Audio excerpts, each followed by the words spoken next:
Hey folks, my name is Mo Amir and this is VANCOLOUR, British Columbia's bona fide culture and politics TV talk show. Tonight, CHEK is upgrading my bedtime privileges. They're extending my curfew. We'll find out if I turn into a gremlin after 9:30 because tonight is our special hour-long season finale. We've been doing this show on CHEK for 4 years, and toward the end of every season, we're joined by a very special guest. He's here continuing the tradition. I'm here testing his patience. In past years, we've tackled housing, healthcare, the toxic drug crisis, money laundering, but tonight we'll focus on governance. I know that doesn't sound sexy, but most of BC's current hot button issues come down to how government makes good on its promises to you. And that's the crux of a lot of recent controversy.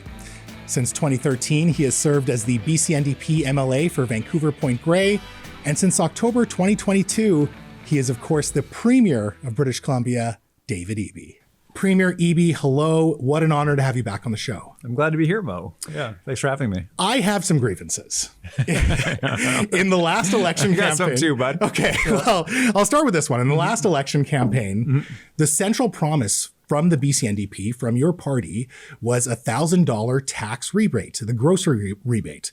Now, $1,000 for perhaps you and me might not mean a lot, but for a lot of households, that is putting your kid in sports. That is putting them in summer camp. That's maybe going on a local trip this summer here in BC. Do you regret making that promise that you almost immediately reneged on?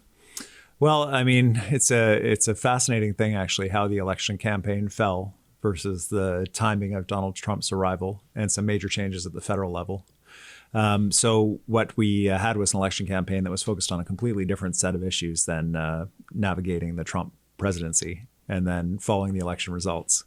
The president coming in, Canada's gonna be the 51st state. We're going after your softwood industry. We're gonna destroy jobs in Canada, bring them into the United States. And so priorities changed really quickly. But the big piece around affordability didn't go away for British Columbians. A lot of people struggling out there.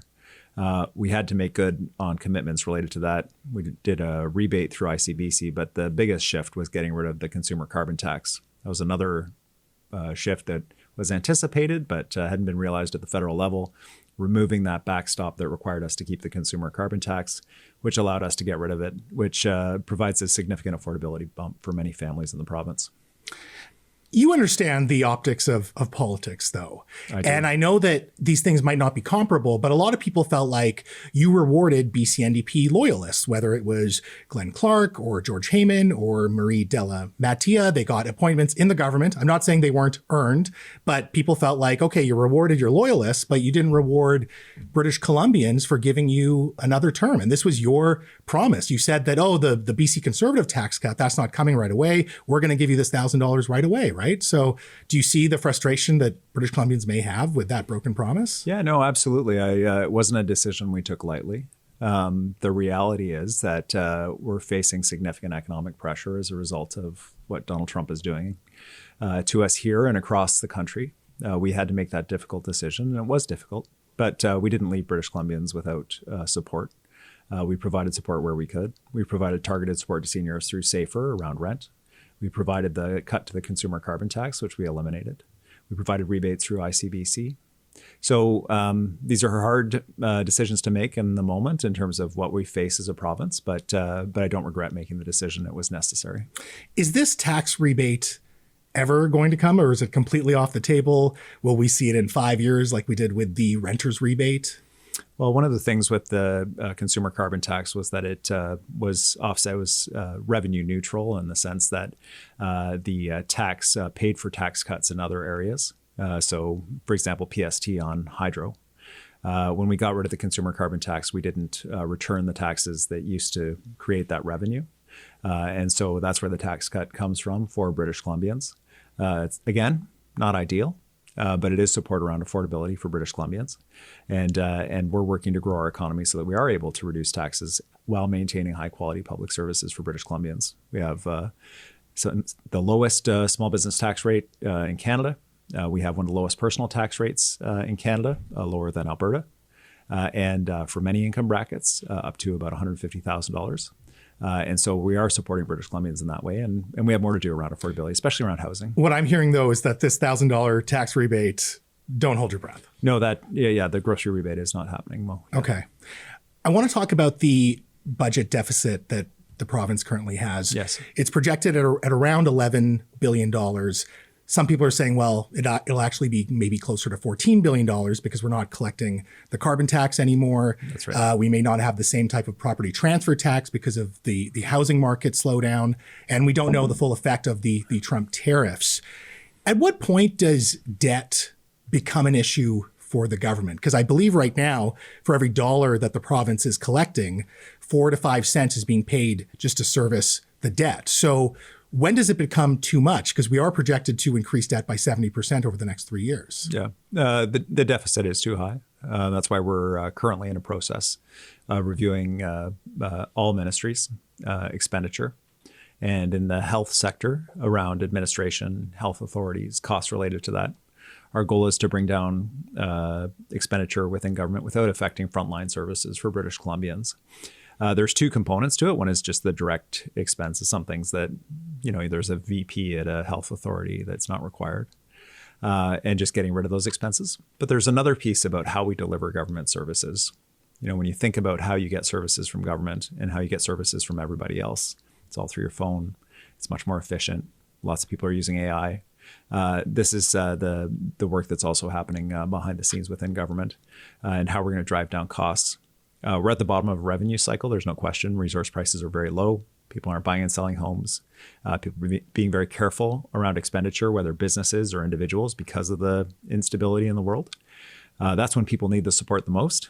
But we do need to ensure that we're driving down the deficit year over year and returning to balance. Is there a point where debt has a ceiling, or it does become actually unsustainable? Like, is there a trigger point? I'm just trying to understand how much debt is too much debt.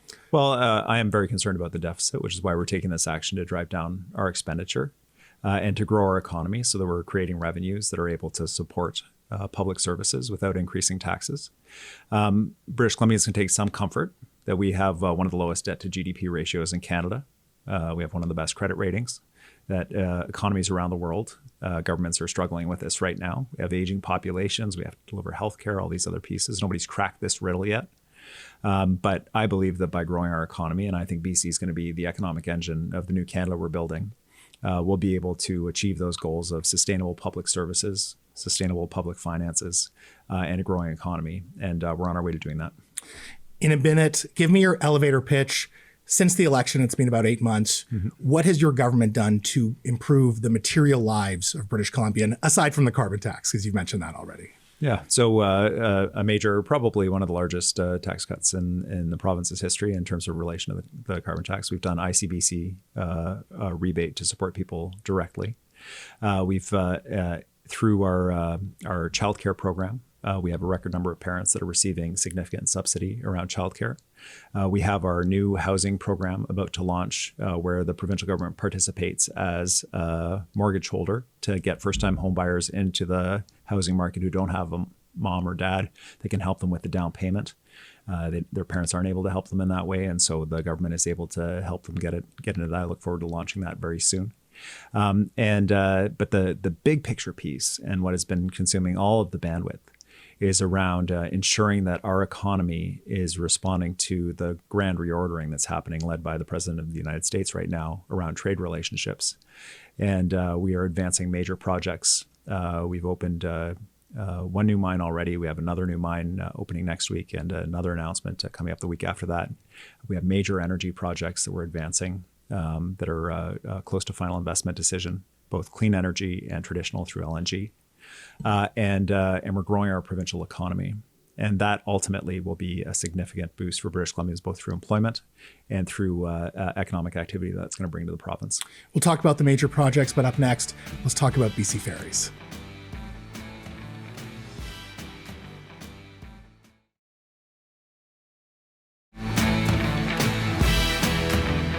Welcome back to This is Vancouleur. Back in April, the BC government directed its ministries, health authorities, and crown corporations to choose suppliers and vendors from Canada, prioritizing BC products. This was all to, quoting Premier David Eby here, stand with British Columbians and support Canadian jobs. But then earlier this month, BC Ferries, the publicly owned and regulated major ferry transportation service in the province, awarded its largest contract in years to a Chinese state-controlled shipyard to build 4 new ferries. That is public money, our money, buying ferries from a Chinese government that has been antagonistic towards Canada by applying tariffs on many Canadian goods, interfering in our elections, spying on us, and even wrongfully detaining Canadian citizens for over 1,000 days. In fairness, no Canadian shipbuilders participated in BC Ferries' global bidding process. To explain, we're back with BC Premier David Eby. Premier, this was a major contract that BC Ferries had.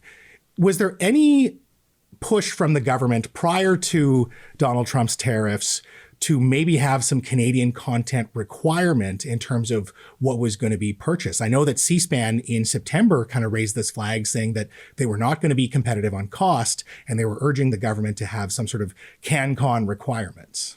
Yeah, the crucial piece here, I think, Mo, is to recognize the difference between today and ferry procurement that took place, the last one in 2005. At that point, the government of the day walked past empty BC shipyards to procure ferries in Germany as a political point that they wanted to make about where they wanted to procure ferries. For our government, C-SPAN and our shipyards are busy. They're growing really rapidly. Anyone that is a skilled trade that works in that area could show up and have work ahead of them for 5 years. And there was insufficient capacity at Canadian shipyards to build these boats. So the boats... Today. Okay. And so the challenge for us, I think, is that it's an important one. We should have capacity to build civilian boats like this in Canada. There should have been a Canadian firm that bid on this contract. And so that's work for us to do with the federal government. The choice then for the government is two. One is we take over BC Ferries, require them to retender this contract and find someone else to build it other than the Chinese contractor. Why not do that? A minimum of a year and an additional $1.2 billion plus, depending on where prices go between now and then. And I say a minimum of a year because international shipyards are also very busy right now.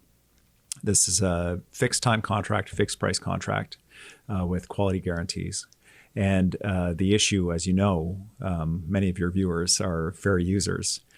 We can't have people sitting, waiting for ferries with the propellers falling off 50-year-old ships and be waiting for an additional, because it's already going to take 3 years before the first boat shows up, additional years before we get these boats built. We got to get people moving. We got to get businesses, goods to the island. We got to get people visiting grandma and not sitting for 2 and 3 sailing waits because the ship broke down. And that's where we are right now, and it's not acceptable. Back in 2021, before you were premier, the BC NDP government did announce a Made in BC shipbuilding strategy. Mm-hmm. So did that strategy fail? Because it's been 4 years, and as we just said, no Canadian firm, no BC firm, certainly not C-SPAN, bid on this contract. Well, that would be a strange interpretation of BC shipyards being so busy that they couldn't bid on the contract. So it's just the contrary. BC shipyards, and it's in partnership with the federal government. But we put $25 million specifically into marine manufacturing in the province, which leveraged an additional $75 million in investment, 500 new jobs in the sector. We've been supporting the sector. It's doing really well. It's part of the challenge is it's doing so well that they don't have the capacity to bid on this. And so I think that there's an opportunity here for us to do work with the federal government. So boats 5, 6, 7, and 8 can be built, at least in Canada, if not in British Columbia. But that work does have to be done. We're looking at the consequences of a generation of decisions around manufacturing and shipbuilding. We used to have a huge sector here in the province. Are we blaming the BC Liberals again? No, these were decisions that were made at the federal level around free trade and procurement. Yeah. It was decided to prioritize other sectors and to offshore many jobs in Canada.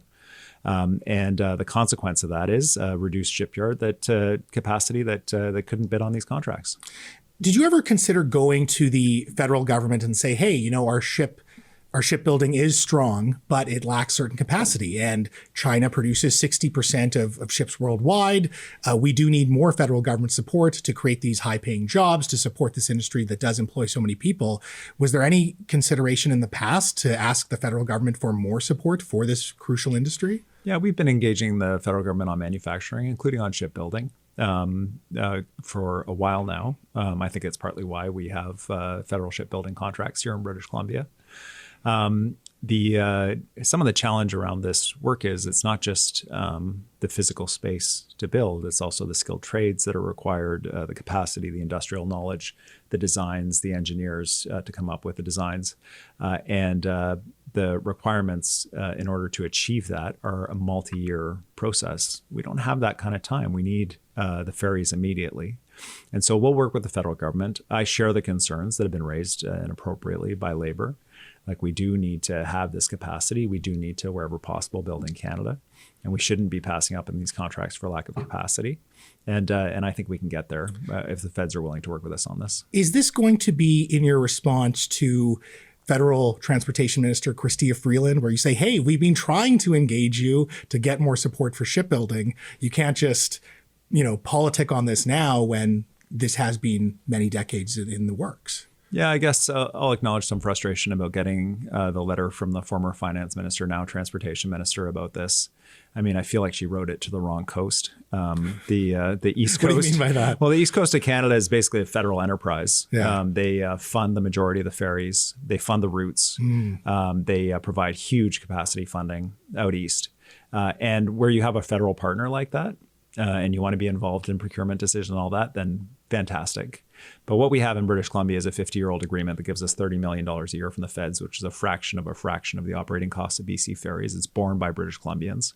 There was no assistance around the procurement or around ensuring that there was capacity for civilian shipbuilding in British Columbia. And then to get a letter at the last minute that says, oh yeah, actually we're worried about this, when in fact they haven't done the foreign agent registry, when they haven't done the basic things to address concerns that they specifically have about China. It just felt like a bit much. And so for me, if the feds want to be there in true partnership with us on ferries, let's do it. I'm excited about that, but it's going to be through boats 5 through 8. And unfortunately, this contract, we need these boats now. And no number of letters from Ottawa are going to build boats that Canadian companies aren't bidding on. Why is there no elbows up approach when it comes to China?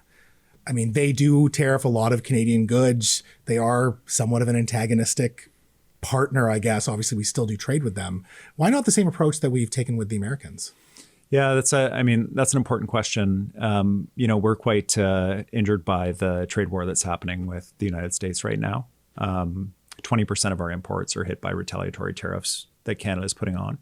We support those tariffs, but they are hurting British Columbians.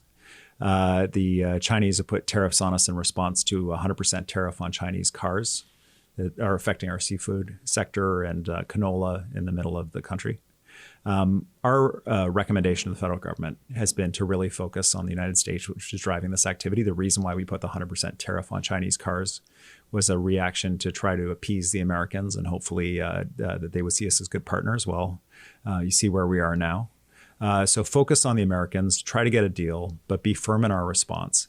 And try not to let too many knock-on effects happen. We can't afford a multi-front trade war. China is our number 2 trade partner. We are overly dependent on China and the United States for trade, which is why for my trade mission, I was focused on Japan, Korea, Malaysia, diversifying our trade relationships away from these 2 giants in the room that could easily squish us. And by having a diversified trade relationship, we make British Columbians safer, we make our economy stronger, and that's where the focus is. On economic activity, we have to talk about bills 14 and 15. Sure. We've got to pay the bills around here, but once we're back, let's do that. That's good, man.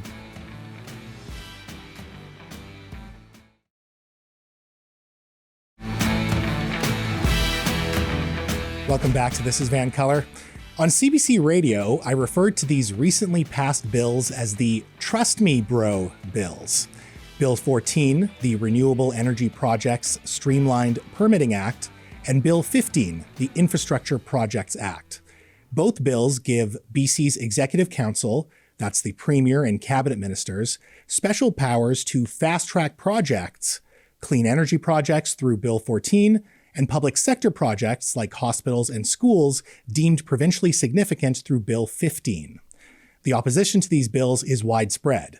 First Nations leaders, environmental groups, BC municipalities, the BC Chamber of Commerce, even former BC NDP Cabinet Minister Melanie Mark and former Attorney General of Canada Jody Wilson-Raybould spoke out against these bills as government overreach. That's a lot of external stakeholders for this government to upset, with First Nations leaders saying that the legislation inflicted profound damage on the province's relationship with Indigenous communities. Back to explain this issue and more, BC Premier David Eby. So Premier Eby, these bills, Bills 14 and 15, basically concede that there's a lot of regulatory burden, you can call it red tape, to get through major important projects. My question is, why not just reduce all of that regulatory burden altogether, as opposed to giving your cabinet the special power to pick and choose which projects you want to go ahead? Yeah, well, the short answer is we are. Take mine permits, for example. The permitting process is down 30% from a couple of years ago, and there's still significant work for us to do. So we do have to do the larger streamlining work around permitting for major projects in the province. But we wanted to do two things through these bills, and they are quite different, even though they often got lumped together in social media. Bill 14 treats renewable energy projects the same way as oil and gas projects in terms of regulatory oversight and the body that oversees them.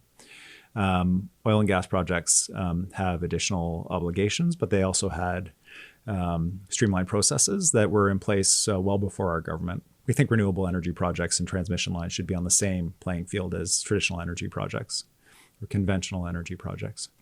So that's Bill 14. Bill 15, though, is exactly what you say. It allows government to identify projects that are of provincial significance and to put those permits on the top of the pile to accelerate them. There are public sector projects. We had a school that was held up for a year because the community had to amend its official community plan before we could begin construction. It's just not acceptable. We built schools and hospitals and roads across the province.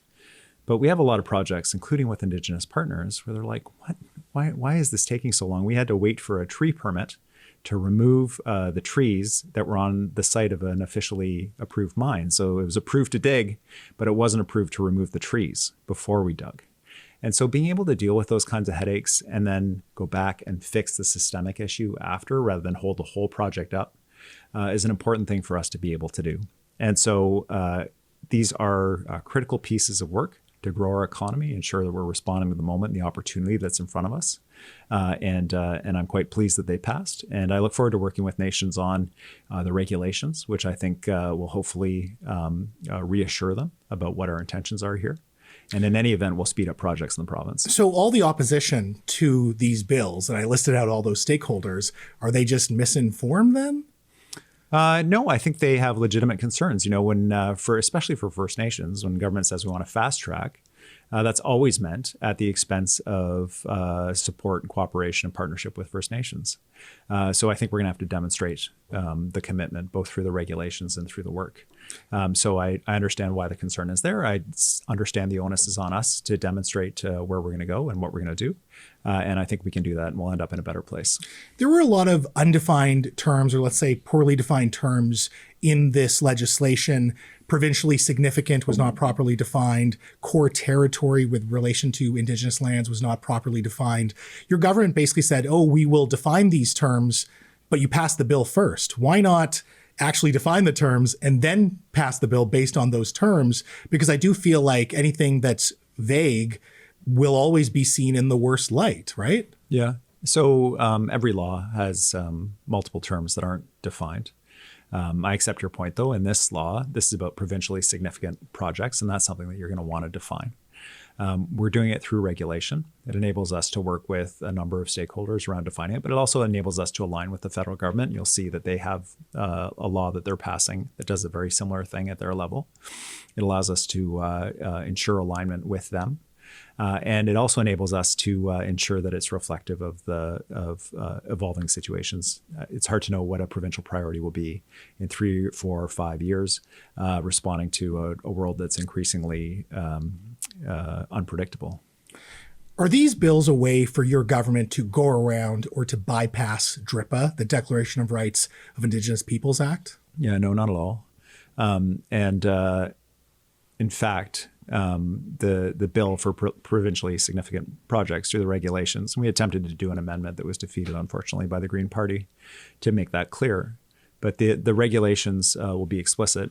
In 2025 in British Columbia, between Section 35 of the Constitution, all of the case law that's in place, as well as our obligations under DRIPA, you can't fast track unless the nation is supportive of the project that's taking place when it's in their core territory. And so that's a pretty crucial requirement for us. The regulations will reflect that. But at the end of the day, we want projects where there's First Nation support, where there's community support, where there's provincial support for it. And we're achieving our goals of ensuring that the province economy is strong, growing, creating jobs, and we're a prosperous province in a really challenging time. I guess I'm just trying to understand this because, you have Jody Wilson-Raybould, former Attorney General of Canada, also saying that this legislation will lead to more conflict, both in the courts and in terms of protest. So where's the misunderstanding here? Because a lot of people do seem to be saying that this does fly in the face of DRIPA. And then your government is saying, no, it doesn't. Like, there just seems to be a lot more opposing voices saying this. Yeah, well, there was a piece where we fell down on, which was when we were preparing the legislation because of the timelines. We didn't engage with the First Nations Leadership Council the way we should have. And as a result of that, we had a major challenge in our relationship with them, which was totally justified. We should have done it differently. But with that said, we're hopeful that we're going to be able to get back on track here. There's also another issue, which is that our law is passed at roughly the same time as an Ontario initiative related to the Ring of Fire in the north of Ontario. The approach of the Ontario government to this is very different than British Columbia's. So in the northwest of our province, we have an amazing economic opportunity around mining. We're working with the Tahltan, with the Cascade Dene, with the Taku River Tlingit, around land use planning and consent-based processes up in the northwest. In Ontario, Doug Forrest says I'm going to drive the bulldozer myself to make the road through the communities that disagree with me on this. And so unfortunately, as a result of timing, similar initiatives to speed up projects, very different approaches in terms of governments, and easy to get conflated at the national level. The net effect, though, for a lot of First Nations communities has been damaged relationships. So how do you win back that trust? How do you cultivate it? Yeah, I just be careful about generalizing. So I agree that our relationship with the First Nations Leadership Council has been seriously compromised, and we've got some work to do with them. But it was literally the week after we were with those three nations that I mentioned, announcing this land use planning process. It's going to protect a huge amount of land, get us closer to 30 by 30, deepen our relationship with those nations around working together for not just their own prosperity, but for the entire province's prosperity. We are working with NISCA on Silism's LNG, an Indigenous-led project. We have Indigenous projects across the province, including Highland Valley Copper, which is in the final stages with nations. And so, there's a lot of complexity on this file, and we're working closely in partnership, and we're going to have to keep demonstrating that work. I was at the opening of the Artemis gold mine just north of Prince George, and that company, Blackwater Mine, and Artemis have done just incredible work with the nations there, where everybody's benefiting from this, and nations are working hand in hand with the company. And so it's a complicated file, and we've got work to do, but this is a tool that enables us to do work together, not the opposite. You are being known for transformative bills. I'm also thinking about Bill 44 that upzoned a lot of municipalities. But I want to go back to something that you said in 2022, and I'm shifting gears here a little bit. You talked about the need for the province to take over the downtown east side. Obviously, I think a lot of other leaders, whether mayors or premiers, have looked at this neighborhood in particular, trying to fix it, trying to make it better for people. Since 2022, since you said that, what has your government done for Vancouver's downtown east side? Well, when I was sworn in, there were hundreds of people in encampments along the sidewalks of the downtown east side. We've opened hundreds of units of housing, worked with the city of Vancouver. We decamped the Crab Park encampment site together. We decamped the Hastings encampments together. And we've got more work to do. I mean, faced a pretty significant setback in the last few weeks, losing Michael Bryant, who was providing some great assistance to the province in terms of helping us identify the multiple and overlapping streams of federal, provincial, and municipal funding that go into that neighborhood, with just really no substantial results to speak of in terms of improved streetscape and just. Are you going to replace him and bring someone else to do that work? Yeah, I don't know. I'm still working with my colleagues about the best path forward. I think the area is just such a hotspot of politics and tense feelings for people and so on. I would like to think that I could find someone who would take this on, but I also think people probably looked at that experience and thought, well, maybe not. So we'll find a path forward, but we do need to have that coordination on the ground with the city, with the province, with the federal government to make progress, because it's not acceptable. Has Vancouver Mayor Ken Sim stymied your desire to bring change to this region when he says that no more supportive housing or no more new supportive housing in Vancouver, specifically the downtown east side? No, not at all. I mean, obviously, we've got a difference of opinion with Mayor Sim about the approach to different issues related to the neighborhood, but generally we've worked quite well together. I think that the challenge for him is he wants to move really quickly at the municipal level. He has very limited tools. He needs senior government partners, and I understand he's feeling a lot of pressure around these issues. We want to help and we want to support. I think there's more opportunities for us to work together on this. The city was out on their own on that announcement. I'm hopeful that we're going to be able to get back to working closely together on that. On the topic of Mayor Sim, he is very gung-ho about getting rid of the elected park board. He needs an amendment from you in terms of Vancouver's charter. Will you be giving that to him in this current term? Yeah, we communicated to the city that we weren't going to be able to get it through the legislature in this most recent session. We just had too much going on. And part of that was, we have a bunch of new MLAs both on our side and on the opposition side. It just took a lot longer to do a much smaller quantity of bills than ordinarily we would do. I'd like to be able to give Vancouver the ability to regulate themselves in terms of how they regulate their parks. But unfortunately, we weren't able to do it on the timeline the mayor was hoping for. We don't know if it's coming in the next legislative session or in the next couple of years. Well, there's a reality of the number of votes as well that are in the House, and the support for the bill. So we'll be in conversations with the Green Party. I explained to the mayor and to the public when this was first articulated that while this is a priority of the city of Vancouver, there are other major priorities the province has, and this is not really one of them. But we'll work with the mayor and in the legislature to see what we can do. I need another elevator pitch from you in about a minute or less. You won't be premier forever. What would you want your legacy to be? Well, I mean, for your sake, for your family's sake, I hope not. But what would you want your legacy to be?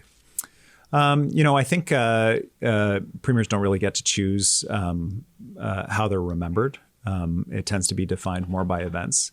And I certainly did not expect that I would be the premier on watch when we had to completely redesign how our country operates internationally and British Columbia's role in that as a result of a disintegration of our relationship with the United States.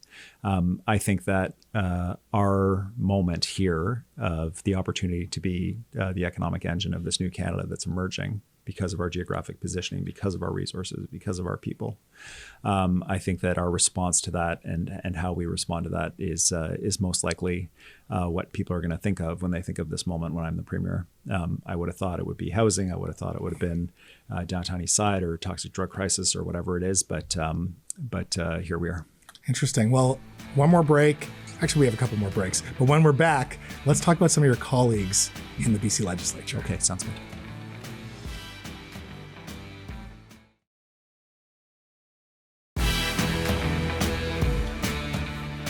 Welcome back to This is VANCOLOUR.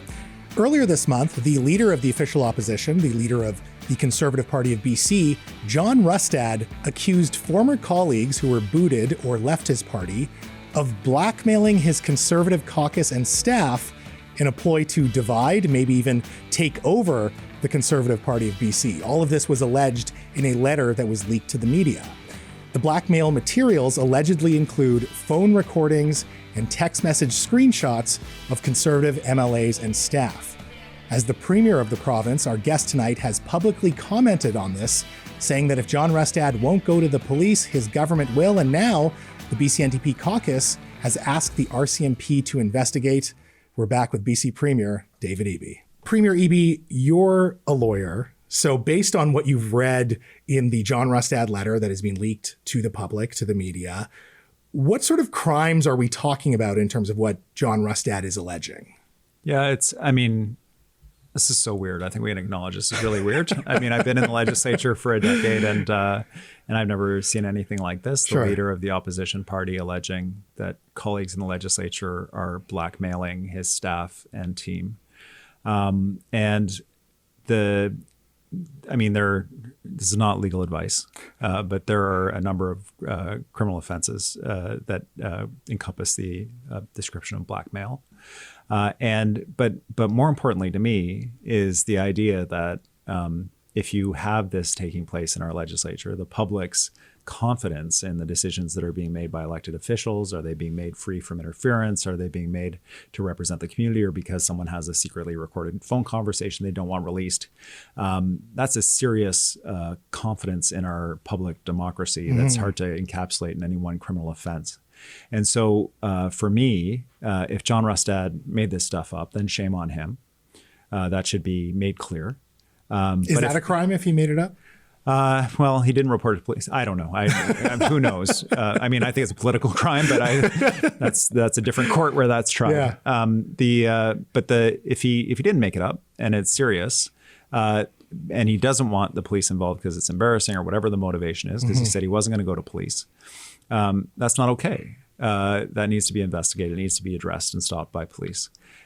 Because it's about our democracy. It's not about Rustad. It's not about the opposition. It's about confidence people have in the legislature. John Rustad has said that he's not even fully aware of the evidence. I don't think that you've seen any evidence. So can the police actually investigate something without any proper evidence to show that something's happened? I don't know. There's a 5-page letter from John Rustad to his colleagues, which we wouldn't even know about if it hadn't been leaked. Right. And he describes a number of different incidents. I hope he's forthcoming should RCMP choose to investigate, and provides that information to police so that they can make the necessary inquiries, because this is a serious thing.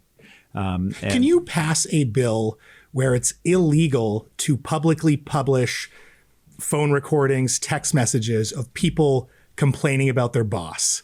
Because I feel like everyone at some point complains about their boss, and we should have some immunity of privacy when it comes to this sort of thing. Yeah, I think people might point out a conflict of interest in that particular law. If I proposed it, I think it would be a tough one to sell. Would it? Yeah, Okay. I think so. I just feel like this whole thing, alluding to what you said earlier about it being weird, it just has loser energy all over it.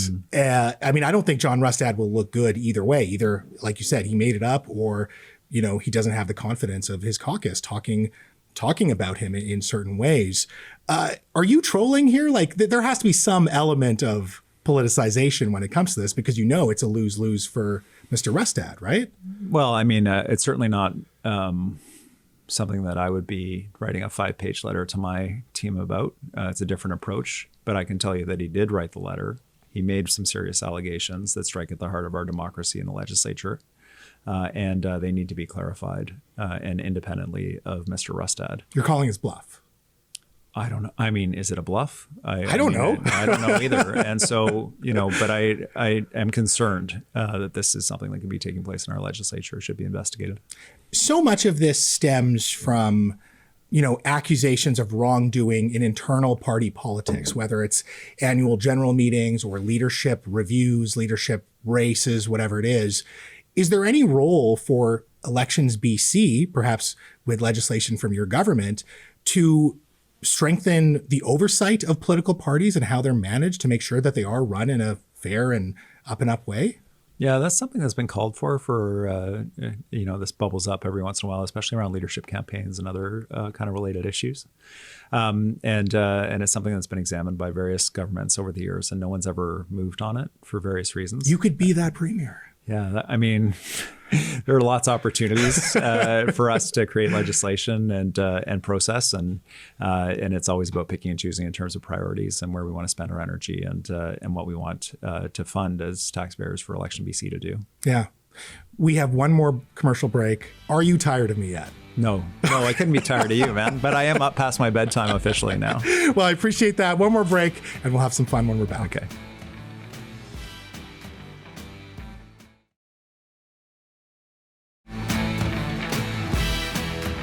Welcome back to This is Vancouver. It is our season finale. What a treat to spend an hour with you before we go on summer break. And what a treat and honor to host our final guest of the season 4. He's been on this very program every single year, BC Premier David Eby. Premier, this has been fun. It has been fun. I feel like I learned a lot. I want to end on a fun note. Okay. Did you attend the Juno Awards in Vancouver? I did. Yeah, I went with my wife, Kaylee. Oh, you did? Cool. Yes. So you got to see Baby No Money perform in the flesh. Well, we were driving there and felt very old because Kaylee's like, well, we should look who's performing. Yeah. Or like looking down the list like, Baby Nos, what is, like, I don't even know any of these bands. Sum 41, we know Sum 41. Okay, yeah. And then Anne Murray showed up and it was like, okay, we know Anne Murray. Yeah. But Baby No Money was so amazing. So quick story if we have time. Please. We're driving in and we got to walk on the orange carpet. It was Skip the Dishes, so it was an orange carpet instead of red carpet. So we're driving in. There's a man on the sidewalk outside BC Place. He's dressed like a giant toilet. Okay. Yep. We're like, look at that guy. It's Yeah. like, whoa. And so we pull in and we do the orange carpet and there's like 3 people want to talk to me out of like 70 journalists or whatever. Sure. And then we get to the kind of holding area and there's this family that recognizes my wife, Kaylee, and they call her over. They're like, hey, how you doing? And then we look back and there's Toilet Man and he's coming down the orange carpet and everybody wants to talk to Toilet Man. I was like, of course, you know, he's one of the musicians. So we're just talking with this family and Kaylee's like, well, why are you guys here? We're like here to support, our son's musical career. I was like, oh, isn't that exciting? Oh, you talked to his family. Well, finally the dad goes, I'm the dad of the Toilet Man. And so we're like, oh my God, amazing. So this guy shows up and we're taking pictures together. And I'm like, okay, this is pretty crazy. And then he just knocked it out of the park in his performance. He played It Boy. Yeah. And it was amazing. And he just did such a great performance. Then he won the Fan Choice Award. That's right. And so he's been a regular in my playlist since then. So I love that. Yeah. So I mean, I don't want to like cramp his style because I'm old in the Premier, but I think he's amazing. I think he's the Gen Z Eminem. He is. I'm not going to ask you to rap any of his lyrics, mostly because they're quite raunchy. But it's rough language. Yeah, it is rough. So I can't listen with the kids, which limits my time. But I have to ask you, what's your favorite Baby No Money song? It is It Boy. Okay. Yeah, it is. Is that how you see yourself? Is that how you pump yourself up? No, it is, but it is. I mean, you're the province's It Boy. It is a good pump up song, but I'm not, trust me, I am not the Gen Z Eminem. I am like so far from that. Can we expect a collaboration maybe on this show? Because he's been a past guest. You've obviously been on the show multiple times. What if we had you and Baby No Money together talking politics? Or talking rap? Yeah, that would be amazing. I'd be a bit of a fanning out a little bit, but yeah, that would be very cool. Okay. If you can arrange that, Mo, that would be amazing. Is this a promise that if I'm able to do this, absolutely. You'll do it? Yeah, you got Baby No Money. I would absolutely, man, for sure. Yeah. Okay. Even at risk of whatever he might say. I mean, yeah, obviously he's quite famous for, I mean, he was dressed as a toilet. So, but yeah, I think he's an amazing BC performer and I wish him all the success in the world. I have his number. I have your number. Well, there you go. We're going to figure this out. Okay, man. Premier, thank you so much for your time tonight. I know an hour is a lot to ask of any Premier. I don't know how often you do an hour on TV, but it means a lot to me and it means a lot to our viewers. So thank you so much for your time tonight. Well, it's a pleasure. We started way back and it's great to be on the show and to see your success and how well you're doing, and congratulations on the show. Thank you so much. You're very kind. Folks, listen, not many premiers are doing an hour of TV, let alone on a show as wild as this one. Big thank you to BC Premier David Eby for his time. That is a wrap on season 4 of This is VANCOLOUR. I want to thank our regular show contributors, Tamara Taggart, Kyla Lee, JJ McCullough, Dino Archie, and Fiona Forbes for being the recurring cast of characters on This is VANCOLOUR, in addition to all of our other guests, including Baby No Money. Big gratitude to the show's fairy godmother, Lindsay Nielsen, CHEK General Manager Rob Germain for continuing to put his faith in this show as it continues to reach new heights, everyone at the CHEK Studios in Victoria, and everyone here at the Vancouver Studios at Oh Boy Productions, especially our director, Derek Wong, and our editor, Nina Savage. They are the dream team in my dream job, and it's all possible thanks to you at home. Thank you so much for watching. You are amazing. Every week is my privilege, and I really do appreciate you over the last season. I hope you learned some stuff. I hope you had fun, and I hope you have an amazing summer. Stay safe and take care of each other. We will reconvene in the fall, season 5. But until then, stay colorful, my friends. Peace.